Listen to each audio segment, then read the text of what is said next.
ಒಂದ್ಸಲ ಇವಾಗ ಖುಷಿಯಾಗಿರ್ತೀವಿ, ಇವಾಗ ನೆಕ್ಸ್ಟ್ ಮೂಮೆಂಟೇ ಫುಲ್ ಬೇಜಾರಾಗ್ಬಿಟ್ಟಿರ್ತೀವಿ. ಸೊ ಇದೆಲ್ಲದಕ್ಕೂ ರೀಸನ್ನೇ ನಮ್ಮ ಬ್ರೈನ್ ಡೆವಲಪ್ ಆಗೋಕ್ಕೆ ಸ್ಟಾರ್ಟ್ ಆಗುತ್ತೆ. ಅದರಲ್ಲಿ ಪಿಟ್ಯೂಟರಿ ಗ್ಲ್ಯಾಂಡಿಂದ ಹಾರ್ಮೋನ್ಸು ಬೇರೆ ಬೇರೆ ಪಾರ್ಟ್ಸ್ಗೆ, ನಮ್ಮ ಬಾಡಿ ಪಾರ್ಟ್ಸ್ಗೆಲ್ಲ ಬೇರೆ ಹಾರ್ಮೋನ್ಸ್ ರಿಲೀಸ್ ಆಗೋಕ್ಕೆ ಸ್ಟಾರ್ಟ್ ಆಗುತ್ತೆ. ಸೊ ಆಗಿರೋ ಟೈಮಲ್ಲಿ ಪೀರಿಯಡ್ ಬ್ಲಡ್ ಇಸ್ ಕೆಟ್ಟ ರಕ್ತ ಅಂತ ಹೇಳ್ತಾರೆ. ಆ್ಯಕ್ಚುಲಿ ಹೇಳ್ಬೇಕಂದ್ರೆ ಆ ಥರ ಏನೂ ಇರೋದಿಲ್ಲ. ಜಸ್ಟ್ ಬಿಕಾಸ್ ಅದೆಲ್ಲ ತಪ್ಪು ಅಂತ ತುಂಬ ಚೆನ್ನಾಗಿ ಅರ್ಥ ಆಗುತ್ತೆ.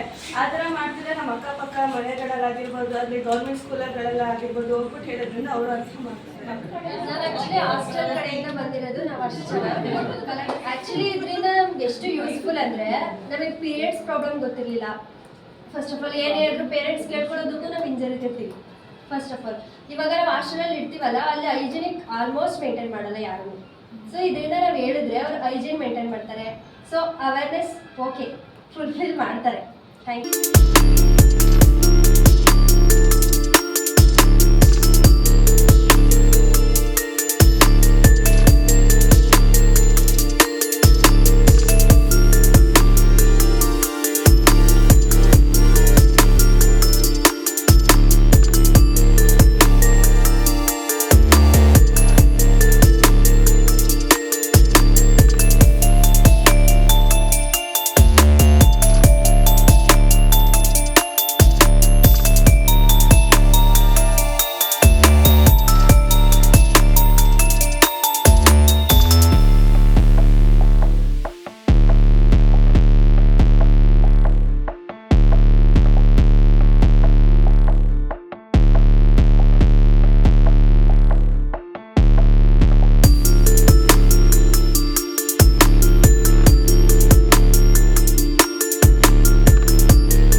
ನಮಗೆ ಹಲವು ಭಾವನಾತ್ಮಕ ಚೇಂಜಸ್ ಆಗ್ತವೆ. ಅದಕ್ಕೆಲ್ಲ ತಲೆ ಕೆಡಿಸ್ಕೊಳ್ತಾನೆ ನಮ್ಮ ಪಾಡಿಂದ ನಿಂತ್ಕೊಂಡು ನಮ್ಮ ಗುರಿ ಏನೈತೆ, ನಮ್ಮ ಗೋಲ್ ಏನೈತೆ ಅದ್ರ ಕಡೆ ನಡೀತಾ ಹೋಗ್ಬೇಕು.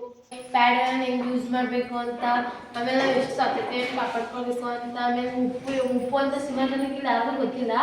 ಒಬ್ಬೊಬ್ರು ಗೊತ್ತು, ಬಟ್ ಇವಾಗ ಗೊತ್ತೈತೆ ಅದನ್ನು ಸಿಲಿಕಾನಿಂದ ಮಾಡ್ತಾರೆ. ಆಮೇಲೆ ಇದು ಸಂತಾನೋತ್ಪತ್ತಿ ಹೆಂಗೆ ಆಯ್ತದೆ ಅಂತ ಎಲ್ಲಾನು ಹೇಳ್ಕೊಟ್ಟವ್ರೆ. ನಮಗೆ ಕೆಲವೊಂದು ಗೊತ್ತಿತ್ತು, ಕೆಲವೊಂದು ಗೊತ್ತಿರಲಿಲ್ಲ. ಅದನ್ನೆಲ್ಲ ತುಂಬ ಏನು ವಿವರಿಸಿ ಹೇಳ್ಕೊಟ್ಟಿದ್ದಾರೆ. ಮತ್ತು ಹೆಲ್ದಿಯಾಗಿ ಏನು ತರಕಾರಿ, ಹಣ್ಣು, ಸೊಪ್ಪನ್ನೆಲ್ಲ ತಿಂದರೆ ಏನು ಮೈಕೈ ನೋವು ಏನು ಬರೋದೇ ಇಲ್ಲ.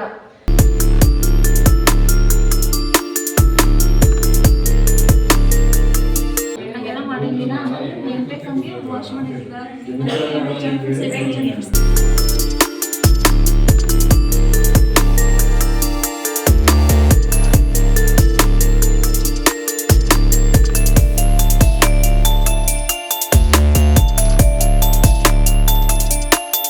ನಾವು ಯಾವ ಥರ ನೀಟ್ನೆಸ್ ಆಗಿರಬೇಕು ಅಂತ ಅನ್ನೋದು, ಆಮೇಲೆ ಎಷ್ಟು ಸ್ಟ್ರಾಂಗ್ ಆಗಿರ್ಬೇಕು ನಾವು, ಆಮೇಲೆ ಆ ಟೈಮಲ್ಲಿ ನಾವು ಯಾವ ಥರ ಎಕ್ಸಸೈಸ್ ಮಾಡಬೇಕು ಅನ್ನೋದ್ರ ಬಗ್ಗೆ ಸ್ವಲ್ಪ ತಿಳ್ಕೊಂಡು. ಗರ್ಭಕೋಶ ಕ್ಯಾನ್ಸರ್ ಅನ್ನೋದು ತುಂಬಾ ಜಾಸ್ತಿ ಆಗಿದೆ ಎಲ್ಲ ಕಡೆ. 2025 ಅಂತ ಬಂದರೆ ಹೆವಿ ಆಗಿದೆ. ಆಗ ಯಾವುದೋ ಒಂದು ಮನೇಲಿ ಕ್ಯಾನ್ಸರ್ ಇರೋದು, ಈಗ ಪ್ರತಿಯೊಂದು ಮನೇಲಿ ಕ್ಯಾನ್ಸರ್ ಅನ್ನೋದೊಂದು ಹಬ್ಬ ಆಗೋಗ್ಬಿಟ್ಟಿದೆ. ಆದಷ್ಟು ನಿಮ್ಮ ಹೆಲ್ತ್ನ ನೀವು ಕಾಪಾಡ್ಕೊಳ್ಳಿ.